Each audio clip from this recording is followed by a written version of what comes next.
Viewers, my name is Savin Trivedi और आप लोग देख रहे हैं पर्सनल ट्यूटर। आई होप आप लोगों को पहले वाला जो वीडियो था मोल कंसेप्ट पार्ट 1 वो पसंद आया होगा।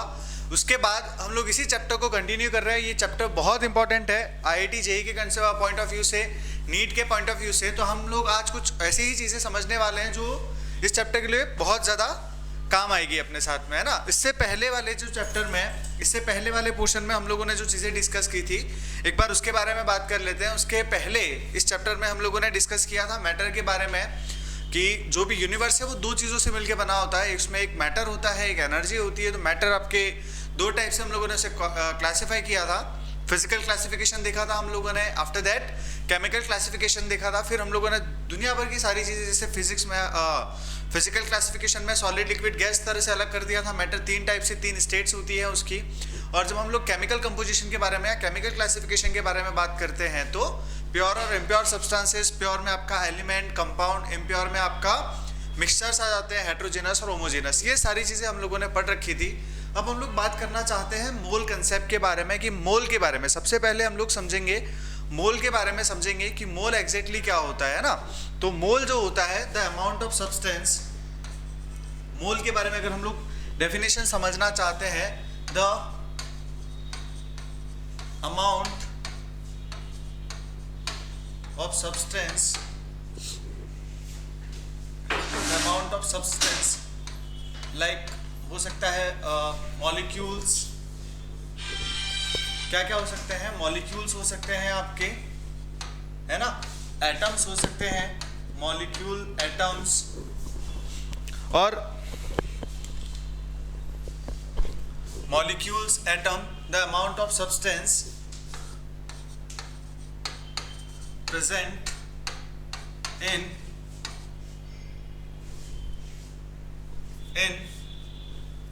12 ग्राम ऑफ C12 आइसोटोप, कि कार्बन के एक C12 आइसोटोप में जितना अमाउंट ऑफ सब्सटेंस आपका प्रेजेंट होता है उसी को हम लोग क्या बोल देते हैं, मोल बोल देते हैं। क्या बोल देते हैं? मोल बोल देते हैं। अब अगर हम लोग बात समझना चाहें कि C12 एटम के बारे में, कि 12 ग्राम ऑफ, ये लाइन सबसे ज़्यादा इंपॉर्टेंट है, कि 12 ग्राम आपका क्या होना चाहिए, C12 आइसोटोप होना चाहिए। तो अगर अब मुझे total number of atom calculate करना है तो वो सारी चीज़ें कैसे कैलकुलेट करूंगा? तो देखो एक बहुत सिंपल सी चीज़ है कि अगर 12 ग्राम मैंने एग्जैक्टली कैसे निकाला है, तो मैं अपन थोड़ा सा इसके बारे में बात करते हैं। हम लोग बहुत ज़्यादा डिटेल से मास स्पेक्ट्रोस्कोपी के बारे में बात नहीं करेंगे, क्योंकि जो वेट वगैरह सब निकाला जाता है, किसी एक एटम का वेट वगैरह वगैरह सारी चीज़ें निकाली जाती है, सारी चीज़ें निकाली जाती है मास स्पेक्ट्रोस्कोपी से। तो हम लोग इसके बारे में बहुत ज़्यादा बातें नहीं करेंगे। बस मैं आपको थोड़ा बहुत इन्फॉर्मेशन बता देता हूँ कि देखो क्या होता है कि सबसे पहले जब ये एटॉमिक वेट वगैरह कैलकुलेट करना सिखाया गया तो उसके लिए कुछ कंपैरेटिवली कुछ एलिमेंट्स लिए गए। सबसे पहले जैसे सपोज उन्होंने हाइड्रोजन को एक यूनिवर्सल मान लिया था, कि हाइड्रोजन के कंपैरिजन में बहुत सारी चीज़ें कंपेयर करके, कि हाइड्रोजन का वेट आपका 1.00 मतलब 1 प्रोटॉन होता है, तो उसके कंपैरिजन में निकाला, लेकिन उसका एग्जैक्टली वेट 1.008 ग्राम होता है। हम लोग इसको भी समझेंगे कि जब ये AMU क्या होता है, ग्राम एटम क्या होता है, ग्राम क्या होता है, इसकी बहुत सारी चीज़ों के बारे में हम लोग डिस्कस करेंगे। पर अब देखो मास स्पेक्ट्रोस्कोपी के बेसिस पे, कि अकॉर्डिंग टू द मास, लिखिए यहाँ पे, according to the mass spectroscopy, mass spectroscopy, one atom of carbon 12 का जो वेट रहेगा, 1 एटम ऑफ कार्बन 12 का जो वेट होता है आपका, वो वेट होता है 1.99 into 10 to the power 1.99 into 10 to the power -23 gram. एक एटम का वेट आपका कितना होता है? एक एटम कार्बन 12 के according to the mass spectroscopy, carbon 12 के एक एटम का वेट आपका होता है 1.9924, एग्जैक्ट वैल्यू होती है, पर आपको ये याद रखना है कि 1.99 इंटू 10 टू द पावर -23 ग्राम होता है, हाँ है ना। तो आपको ये पता लगाना है कि टोटल नंबर ऑफ एटम कितना होगा। तो total number of atom calculate करने के लिए हम लोग क्या करेंगे, देखिएगा, that total number of atom in 12 gram of C12 isotope. C12 isotope का 12 ग्राम में टोटल नंबर ऑफ एटम कितने होंगे? तो अभी मैंने आपको बताया कि 1 एटम में कितना होता है, 1 एटम में आपका वेट होता है आपका 1.99 इंटू 10 टू द पावर -23 ग्राम, है ना, कि एक एटम का वेट इतना है तो 12 ग्राम का कितना होगा? तो हम लोग क्या कर सकते हैं, that total number of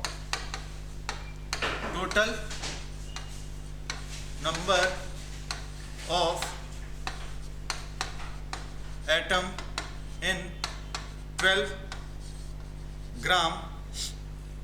gram C12 isotope. ठीक है, तो देखो हम लोग क्या करेंगे कि इसको 12 से एक एटम के वेट को हम लोग डिवाइड कर देंगे, ये 12 ग्राम, उसको जब हम लोग डिवाइड करेंगे 1.99 इंटू 10 टू द पावर -23 ग्राम आएगा। और यहाँ पे देखो टोटल नंबर ऑफ एटम हमारे पास में निकल के आएंगे, टोटल नंबर ऑफ एटम निकल के आएंगे, ये ग्राम से ग्राम आपका क्या हो जाएगा, कैंसिल आउट हो जाएगा। और ये 12 से डिवाइड करना है 1.99 को। अब मैं 1.99 को राउंड फिगर कितना ले लेता हूँ, 2 ले लेता हूँ, 2 ले लेता हूँ। और 2 को जब मैं 12 से डिवाइड करूंगा तो क्या आएगा आंसर अपने पास में 6। अब मैं जब राउंड फिगर कर रहा था तो अपना आंसर जो आएगा लगभग 6.02, और ये 10 टू द पावर 23 ऊपर जाएगा तो क्या हो जाएगा, प्लस का हो जाएगा, और ये हो जाएगा 6.02 इंटू 10 टू द पावर 23। अब देखो ये जो सारी चीज़ें हैं, आपने ये नंबर बहुत बार अलग अलग जगहों पे बहुत छोटी क्लासेस से अपन ने इसके बारे में सुन रखा है कि 6.022 इंटू 10 टू द पावर 23। और अगर आपको पता हो तो इसको हम लोग बोलते हैं नंबर ऑफ एवोगाड्रो। क्या बोलते हैं, नंबर ऑफ एवोगाड्रो। हम लोगों ने बहुत बार इसके बारे में सुन रखा है। अब ये नंबर ऑफ एवोगाड्रो आपका आता है इस तरह से ना, मास स्पेक्ट्रोस्कोपी से एक कार्बन का एक एटम का वेट निकाला, फिर टोटल कार्बन 12 आइसोटोप का वेट होता है 12 ग्राम, तो टोटल नंबर ऑफ एटम जो निकलते हैं वो निकलते हैं इतने। और टोटल नंबर ऑफ एटम जो है उसी को बताया था आपको किसने, एवोगाड्रो जो साइंटिस्ट थे, एवोगाड्रो साइंटिस्ट ने बताया, इसीलिए उनके ऑनर में हम लोग इसका जो नाम है वो एवोगाड्रो नंबर रख लेते हैं। क्या रख लेते हैं, एवोगाड्रो नंबर रख लेते हैं।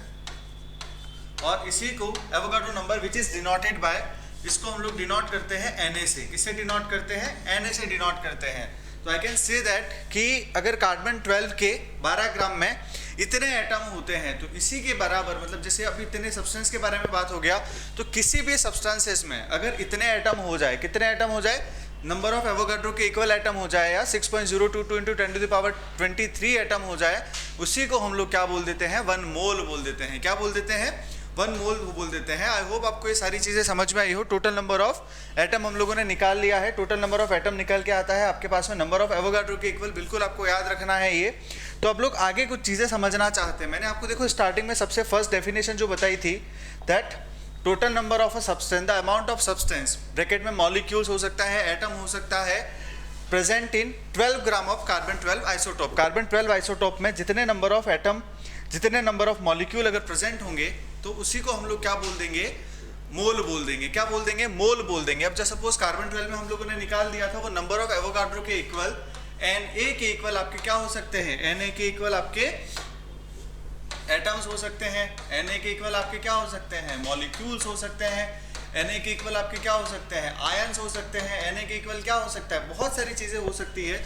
तो उसी का एक टेबल हम लोग, बहुत छोटी सी टेबल यहाँ पे बना लेते हैं कि अगर सबसे पहले यहाँ लिखेंगे हम लोग मोल लिखेंगे। क्या लिखेंगे, मोल। और मोल का मतलब क्या होगा उसको समझते हैं। देखो अगर मोल के बारे में बात कर रहा हूँ तो मोल का मतलब क्या होगा, तो सबसे पहले देखो मोल के लिए हम लोग अगर जब बात करें तो मोल के लिए सबसे पहला होगा कि नंबर ऑफ एवोगाड्रो के इक्वल, नंबर ऑफ एवोगाड्रो के इक्वल क्या होगा आपके पास में, मॉलिक्यूल्स होगा। क्या होगा, नंबर ऑफ एवोगाड्रो के इक्वल उसमें मॉलिक्यूल्स होंगे। 1 मोल कंसिस्ट, अब देखो सिंपल सी डेफिनेशन की 1 mole consist number of Avogadro molecule, है ना। 1 mole consist number of Avogadro of atom. अगर एटम भी होंगे तो वो भी किसके इक्वल होंगे, नंबर ऑफ एवोगाड्रो के इक्वल होंगे। किसके इक्वल होंगे, नंबर ऑफ एवोगाड्रो के इक्वल आपके एटम हो जाएंगे। नंबर ऑफ एवोगाड्रो के इक्वल आपके एटम हो जाएंगे। अगर मैं आयंस की बात कर रहा हूँ, किसकी बात कर रहा हूँ, आयंस की बात कर रहा हूँ, वो भी किसके इक्वल होंगे, नंबर ऑफ एवोगाड्रो के इक्वल होंगे। आयंस की बात कर रहा हूँ, ये आपकी 9th क्लास में टेबल बनी हुई थी, बहुत काम आती है, बहुत सारे क्वेश्चन हम लोग इससे रिलेटेड करने वाले हैं। अगर मैं इलेक्ट्रॉन की बात करूँ कि एक मोल में इलेक्ट्रॉन कितने होते हैं, तो एक मोल में इलेक्ट्रॉन भी आपके नंबर ऑफ एवोगाड्रो के इक्वल ही होते हैं। 6.022 इंटू 10 टू द पावर 23 आपके इलेक्ट्रॉन। अगर मैं बात करूं प्रोटॉन के बारे में तो प्रोटॉन भी सेम अमाउंट में ही आपके क्या होंगे, प्रोटॉन भी होंगे। नंबर ऑफ एवोगाड्रो यहाँ पे लिख लेते हैं अपन लोग। अब दूसरी चीज यहाँ पे देखिएगा ध्यान से, नंबर ऑफ प्रोटॉन निकल गया हमारे पास में, इलेक्ट्रॉन निकल गया, प्रोटॉन निकल गया। अब हम लोग बात कर देते हैं न्यूट्रॉन के बारे में। किसके बारे में? न्यूट्रॉन के बारे में। कि न्यूट्रॉन भी आपके किसके इक्वल होंगे? नंबर ऑफ एवोगाड्रो के इक्वल होंगे। किसके इक्वल होंगे? नंबर ऑफ एवोगाड्रो के इक्वल होंगे। तो देखो हम लोग बोल सकते हैं कि one mole consist of 6.022 into 10 to the power 23 molecules, atoms, ion, electron, proton, neutron, इतनी सारी चीजें आपके, सब हम लोग बहुत सारी चीजें इससे रिलेटेड हम लोग बता सकते हैं। ये सारी चीजें आपके आई होप क्लियर हो गई होगी दिमाग में कि one mole consist of number of Avogadro के इक्वल आपके मॉलिक्यूल, नंबर ऑफ एवोगाड्रो के equal atom, number of Avogadro के equal ion, number of Avogadro के equal electron, number of Avogadro के इक्वल प्रोटॉन और नंबर ऑफ एवोगाड्रो के equal क्या हो जाएंगे आपके न्यूट्रॉन। कुछ और भी चीजें हो सकती है तो उसको हम लोग आगे डिस्कस कर लेंगे, हाँ या ना। चलिए अब हम लोग कुछ, अगर जैसे आपको क्या होता है कि सीधे मोल नहीं दे रखा होता तो आपको कुछ मोल के कुछ केमिकल फॉर्मूला है, उसको हम लोग समझ लेते हैं कि अगर आपको वेट दे रखा हो तो आप लोग कैसे निकालेंगे, अगर आपको वॉल्यूम दे रखा हो तो कैसे निकालेंगे, अगर आपको कंसंट्रेशन दे रखी हो तो कैसे निकालेंगे, और जस्ट सपोज आपको सिर्फ नंबर ऑफ एटम ही दे रखा हो तब भी आप लोग कैसे कैलकुलेट करेंगे उसके बारे में बात करते हैं। तो देखो अगला जो फॉर्मूला है हमारे पास में, कुछ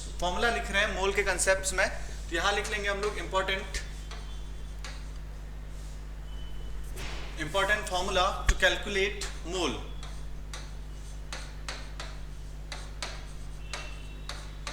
इंपॉर्टेंट फॉर्मूला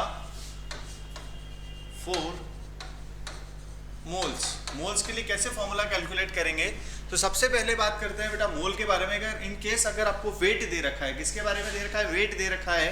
तो अगर आपको वेट दे रखा है तो नंबर ऑफ मोल को हम लोग डिनोट करते हैं बेटा एन से, है ना। अगर आपको बहुत छोटी छोटी क्लासेस से आप लोगों ने ये पढ़ रखा है वेट अपॉन मॉलिक्यूलर वेट, आपको जो वेट दे रखा होता है उसको किससे डिवाइड कर देते हैं? वेट से डिवाइड कर देते हैं। तो I can say that wait upon molecular wait, या फिर आप इसको मास अपॉन मॉलिक्यूलर मास लिखेंगे ज़्यादा बेहतर रहेगा, है ना। ये लिखेंगे मास अपॉन मॉलिक्यूलर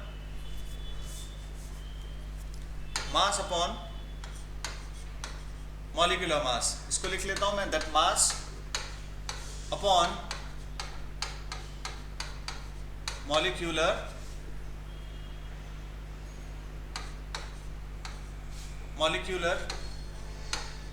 मास। ये आपका आंसर हो जाएगा नंबर ऑफ मोल्स के लिए। अब ये आपको जब सॉलिड स्टेट में जब दे रखा हो, है ना, किस में दे रखा हो?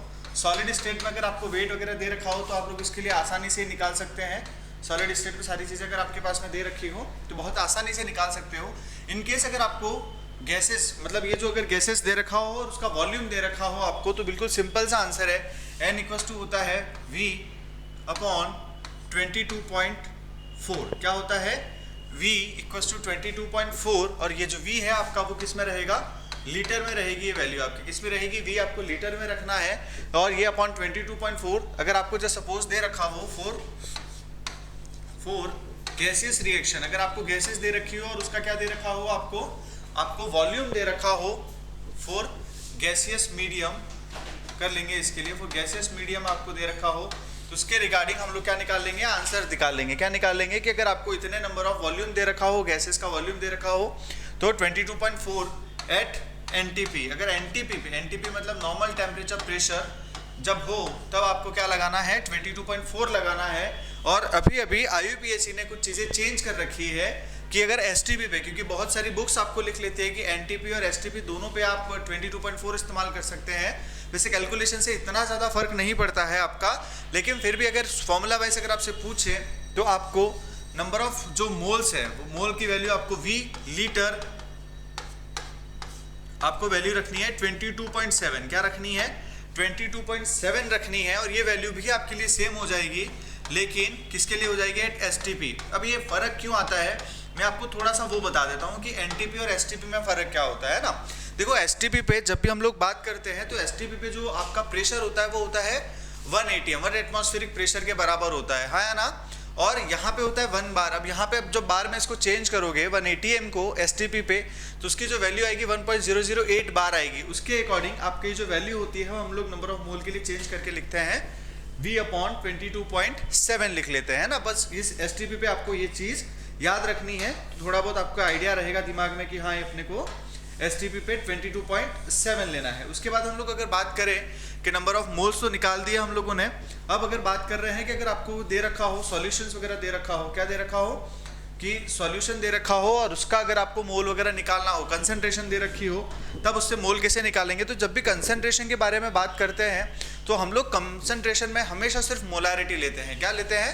मोलारिटी लेते हैं। तो मोलारिटी की देखो, आपको अगर मोलारिटी दे रखी हो, मोलारिटी क्या होता है, मोलारिटी में आपको बहुत डिटेल तरीके से डिस्कस कराने वाला हूँ आपको मोलारिटी के बारे में। तो मोलारिटी एक्चुअली होती है number of mole of solute present in a 1 litre of solution. वी आपका किस में आ जाएगा? वी लीटर में आ जाएगा। तो अगर आपको नंबर ऑफ मोल्स निकालने हैं, नंबर ऑफ मोल्स निकालने हैं यहाँ से, तो फॉर्मूला क्या हो जाएगा? देखो आपके पास में n इक्वल्स टू क्या हो जाएगा? n इक्वल्स टू हो जाएगा आपका मोलैरिटी इंटू v। मोलैरिटी अगर आपको दे रखी हो और उसको हम लोग किससे मल्टीप्लाई कर देंगे? वॉल्यूम से मल्टीप्लाई कर देंगे, तो अपने पास में क्या आ जाएगा? नंबर ऑफ मोल्स निकल आएगा। क्या निकल आएगा? नंबर ऑफ मोल्स निकल आएगा। मोलैरिटी इक्वल्स टू, हाँ, तो मोलैरिटी इक्वल्स टू क्या होता है? Number of mole of solute present in 1 litre of solution. तो नंबर ऑफ मोल्स आपके पास निकालने का तरीका क्या हो जाएगा? मोलैरिटी इंटू वी लीटर में जो दे रखा है उससे मल्टीप्लाई कर देना है आपको, है ना। उसके बाद में एक और फॉर्मूला है, if number of atom is given. अगर नंबर ऑफ एटम गिवन हो, या फिर नंबर ऑफ एटम गिवन हो, या फिर क्या बोल सकते हैं हम लोग, पार्टिकल गिवन हो कि उतने अगर पार्टिकल आपको दे दें तो उसके बाद में आप कैसे निकालोगे, उसके बारे में मॉलिक्यूल्स दे दें तो उसके बारे में कैसे निकालोगे। तो उसका सिंपल सा फॉर्मूला है आपके पास में n इक्वल्स टू क्या हो जाएगा? n upon number of particle जो दे रखे हैं उसको हम लोग डिवाइड कर देंगे किससे? नंबर ऑफ एवोगाड्रो से। तो आपके पास में क्या आएगा? नंबर ऑफ मोल्स निकल के आ जाएगा। क्या निकल के आ जाएगा? नंबर ऑफ मोल निकल के आएगा। तो देखो हम लोगों ने अभी तक 4 फॉर्मूला डिस्कस किए हैं, 4-5 फॉर्मूला, उसी को फटाफट एक बार समझ लेते हैं। यहाँ पे सबसे पहला फॉर्मूला था n equals to weight upon molecular weight. Just suppose आपको weight upon molecular weight, just suppose आपसे पूछा है that 18 gram of H2O is present, that how many moles are present in 18 gram of H2O। कितना बोला है? देखो question है आपका that how many mole are present in 18 gram of H2O। 18 gram of H2O में टोटल कितने मोल present है उसको हम लोगों को निकालना है। तो आपका सिंपल सा फॉर्मूला क्या होता है? देखो मोल निकालने के लिए वेट अपॉन मॉलिक्यूलर वेट। तो 18 आपको वेट दे रखा है और मॉलिक्यूलर वेट H2O का कितना होता है? तो हाइड्रोजन का होता है 1। अब 2 हाइड्रोजन है तो 2 प्लस ऑक्सीजन का एटॉमिक वेट होता है 16, है ना। तो इसका हो जाएगा 18। क्या हो जाएगा? 18 हो जाएगा। तो आपका सीधा सा आंसर निकल के आ जाएगा 1। क्या आ जाएगा आंसर? 1 मोल आंसर आ जाएगा आपके पास में, बहुत सिंपल तरीके से। तो सबसे पहला